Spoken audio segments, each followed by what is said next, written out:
Obviously, they didn't go to the moon.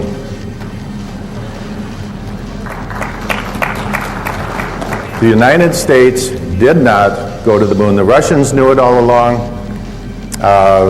I thought at the time we did, but I've since learned we absolutely did not. And there's no question about it. And they're starting to figure it out. NASA has a program called Living with a Star. That's a pretty name for how do we get through the Van Allen belts. They have all their top scientists working on it. It's a tremendous problem because we do not have any kind of a spacecraft that we can send up that doesn't have metal in it. And when these charged particles hit metal, they produce X-rays. Nothing you can do to get around that. So anybody sitting around something metal in outer space in the Van Allen belts is going to be French fried. And so that whole thing was a giant hoax. And you have second and third tier scientists in the United States who are running around saying, oh, yes, we did, yes, we did. But the very top level people, what I call the tier one scientists, the Black Op Mill scientists, know for a fact we didn't go. And it's a real problem. They don't know how to get through. Clear the launching area.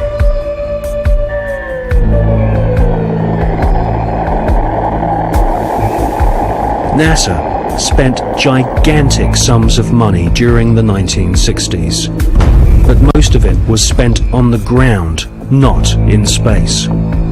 Huge American corporations, many of which were manufacturing hardware for the military, made gigantic profits designing space vehicles and, more importantly, life-sized models of spaceships and even huge stage sets resembling the lunar surface. Someone in NASA had realized that after taking billions of dollars from the American people, if they couldn't make it to the moon, they would fake it to the moon.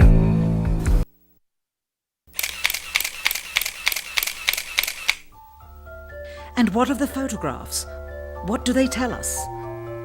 On 3 separate occasions, our office asked NASA's Public Relations Department for every single picture of an astronaut on the surface of the moon, just during the maiden voyage of Apollo 11.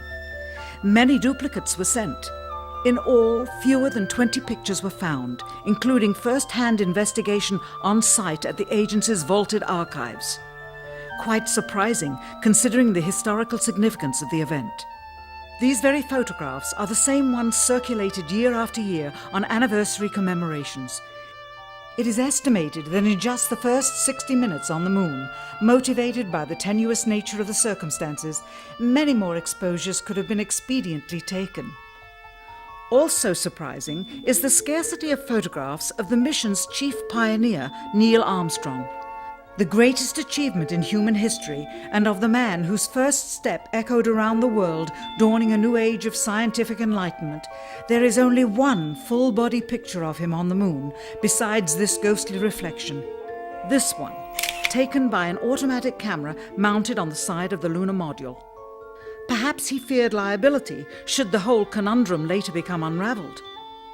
Perhaps he has forgotten that he attested to the authenticity of the event with his signature on this plaque engraved by the federal government. In fact, in the more than 30 years since the event, aside from NASA's initial press conference and the occasional brief anniversary remarks where few questions were permitted, he has never given one on-camera interview to anyone, ever.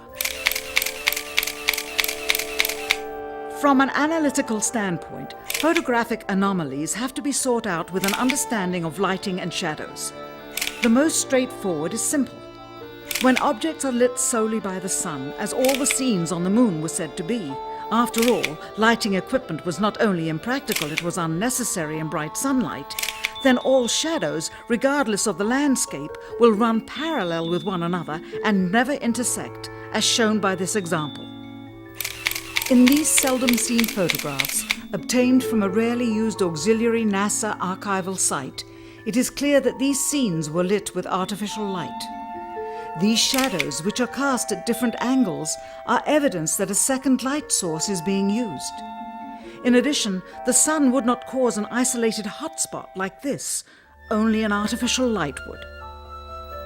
Again, intersecting shadows and another hotspot. And again. And again.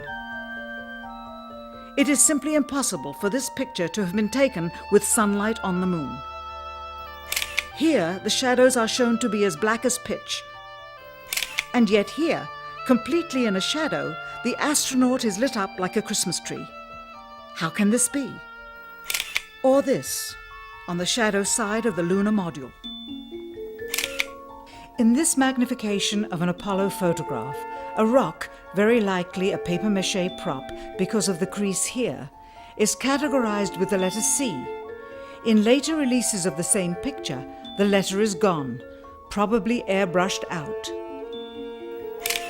Here, a crosshair, which was burned directly into the image from the film plate, and thus should always appear on top of the objects in the photograph, appears behind the object in this scene, clearly revealing a composite of two pictures into one. Someone apparently forgot to create a burn crater underneath the lunar module's 10,000-pound thrust engine, despite the fact that during ground tests there was a real concern for the vehicle falling into the hole the engine created as it descended.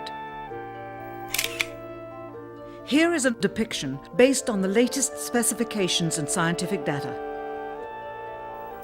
In these enlargements, it looks as though the lunar module was simply placed there. Not even one speck of moon dust on the landing pod. As a result, all subsequent flights had to have the same discrepancy, which was explained away by the effect of no atmosphere. And what about stars? On the moon, with no atmosphere, they must have been quite a sight to behold. Yet there is seldom any mention of them, if ever, by any of the astronauts on any of the missions. Undoubtedly, creating a mural with all the constellations properly placed in the sky would have been virtually impossible to create accurately, much less realistically. A competent amateur astronomer would have been able to call attention to the slightest error in measurement. The answer? Not to talk about the stars. Ever. In their post-flight press conference, it was the only question to which Neil Armstrong responded with an absence of memory. When you looked up at the sky, could you actually see the stars and the solar corona in spite of the glare? We were never able to see stars from the lunar surface or on the daylight side of the moon by eye without looking through the optics. I don't recall during the period of time that we were photographing the solar corona what stars we could see. I don't remember seeing any. Years later, though, Michael Collins would remember seeing the elusive stars and wrote about them in Expeditions to the Moon. It seems his memory improved the older he got. Why don't stars appear in any of the photographs? Simply because the proper, mostly closed exposure setting for the camera's iris, set that way to compensate for the bright sunlight on the moon's surface, completely diminished the faintness of relatively distant specks of diminutive light. This answer is true. It does not, however, explain why they never took any pictures of the stars by themselves, with an exposure setting perfect for them. While they took 3 automobiles to the moon, they never took a photographic telescope. Had they done so, they would have been able to see farther into the universe than had ever before been realized. If they had taken a telescope and were not actually on the moon, they would have had to concoct undiscovered galaxies that might one day prove to be non-existent. The cost of the 3 moon rovers in 21st century currency? Nearly $60 million each, though they had fewer parts than a Jeep. Where was all this money going? Then there's the flag, blowing in the wind, at least twice, on the atmosphereless moon. We can only guess that most of the missions were staged inside for fear of possible aerial or satellite reconnaissance from an unfriendly nation. The backpacks, designed for 1/6 gravity, must have had the cooling systems removed to allow for movement without falling over. With very near and hot studio lighting, that left one hot astronaut inside. Assuming that it was the astronauts inside, after all, their faces were always covered. The necessary mammoth amounts of air conditioning were probably responsible for the air current. Here the editor cuts to a still shot of the flag, just as the effect becomes noticeable. Here it is unchecked. This rare clip, attained decades ago, was never re-released with the inevitable increase in experience and scrutiny. To demonstrate 1/6 gravity, a bouncy, floaty feel to the astronauts' movements would be similarly achieved with relative simplicity. Slow motion. You are viewing the scenes as they aired more than 30 years ago. Now let's look at them with the speed doubled. It becomes discernible that they are, in fact, in Earth's gravity, and are no more leaving the ground than they would on Earth. It is clear from these rarely seen color television pictures that the crew of Apollo 11 brought a high-resolution color video camera with them on their mission, yet the only pictures broadcast live from the moon's surface were these from a low-definition black and white camera. In fact, the networks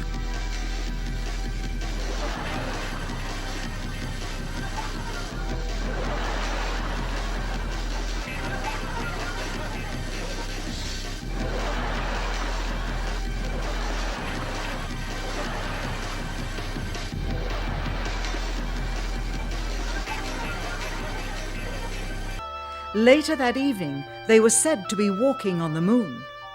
How can this be when they were in Earth orbit only 9 hours earlier, and the moon is some 3 days' journey away? Furthermore, if they genuinely went to the moon, why would they be faking any part of it? Why this trickery with the window? By faking being halfway to the moon, it becomes apparent that they did so because they could not even go halfway. It thus confirms that the stumbling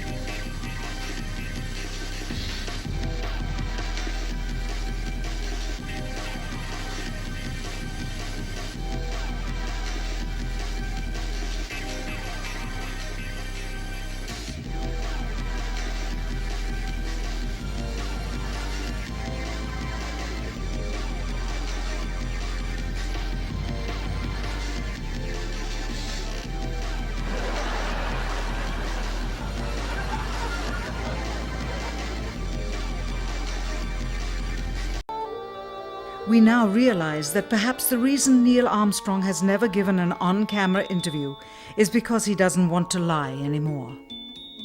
What threats may have been made upon such honorable men or their families to possess their reluctant cooperation and later ill feelings towards perpetuating this still darkened hour in American history? NASA's highest-ranking official, James Webb, resigned without explanation just days before the first Apollo mission. Why, when he was on the threshold of achieving the greatest accomplishment of his career? All 3 Apollo 11 astronauts also resigned shortly after their return. Their first traverse would take them about 1 kilometer west of the landing site. They would make 2 stops to collect samples and conduct experiments. So this is the most interesting thing, Frank. There's the rover on the top of the hill. Notice the rock in the center. It looks like an alligator with its mouth open. And look at all the other rocks. You're going to see them again. John, you're just beautiful. That is the most beautiful sight. Note the rover on the top of the hill. Today they were headed a little over 4 kilometers south to climb their rover up the side of Stone Mountain. Man, we're really going up a hill, I'll tell you. Their first station, a crater 700 feet above their lunar module. And there it is again, Frank. The same mountain, the same alligator rock, different time, different day, no rover in the background. This has to be your biggest embarrassment. This was a stage set somewhere in America. View, isn't it, John? It's absolutely unreal. They should have caught this, We really come but up they there, didn't. Tony. It's If just there's ever spectacular. proof that you faked all of this, this frame alone would do it. Shot somewhere in the American desert. It's all showbiz. This appears to be high noon on the moon, 250 degrees in the sun. They should have cooked and baked inside that limb. And Eastman Kodak told me that film melts at 150 degrees. None of the film taken on the moon at this type of temperature should have survived. It should have been crisp like in an oven and curled and melted. July 1961. NASA was soon being criticized for the flimsy construction of their hardware. The first orbital capsules did not even have windows in them for the astronauts to look out of.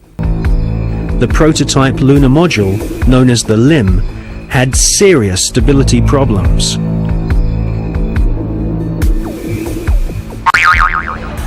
At this stage, there was no guarantee that even if NASA managed to get a spaceship orbiting the moon, they could land safely without killing the crew.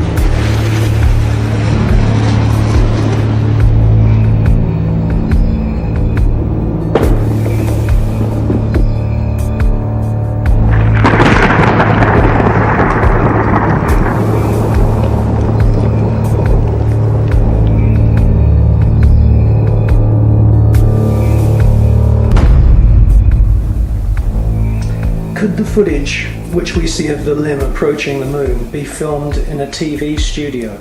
It was filmed in a TV studio. There's absolutely no doubts whatsoever about that.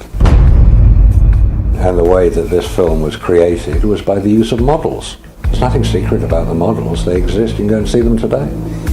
The models were very lifelike, very realistic. There is one that is a life-size model. It's in Flagstaff in Arizona. It's 2 miles long, and it's an exact replica of the Sea of Tranquility.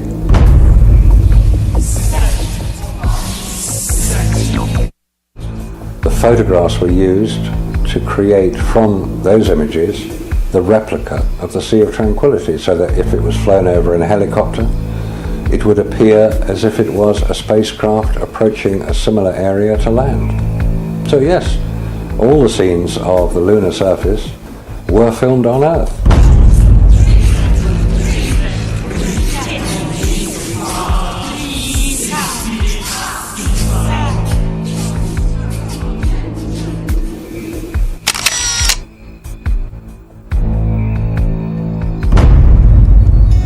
Radiation, and without having spacesuits nor spacecraft which can protect the occupants from radiation, NASA convinced the American people to pay $40 billion for the space program.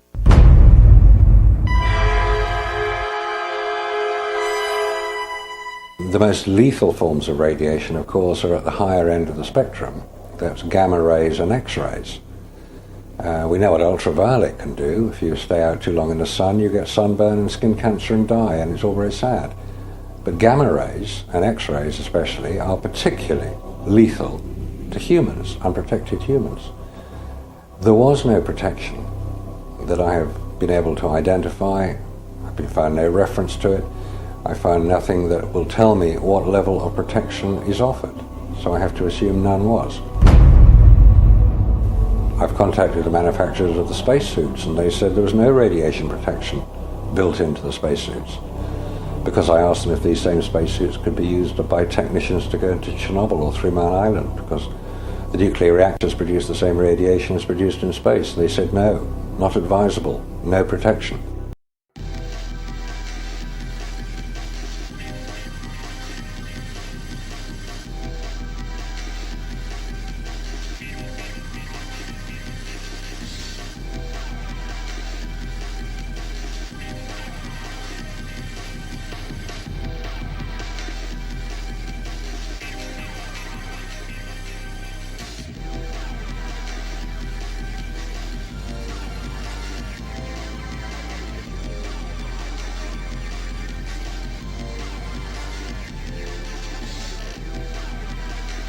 There were plenty of simulation exercises, but the point is, and should be taken into account in virtually everything that is discussed with the Apollo program, 400,000 people may have worked on the program in total, but none of them had a need to know more than his own job required.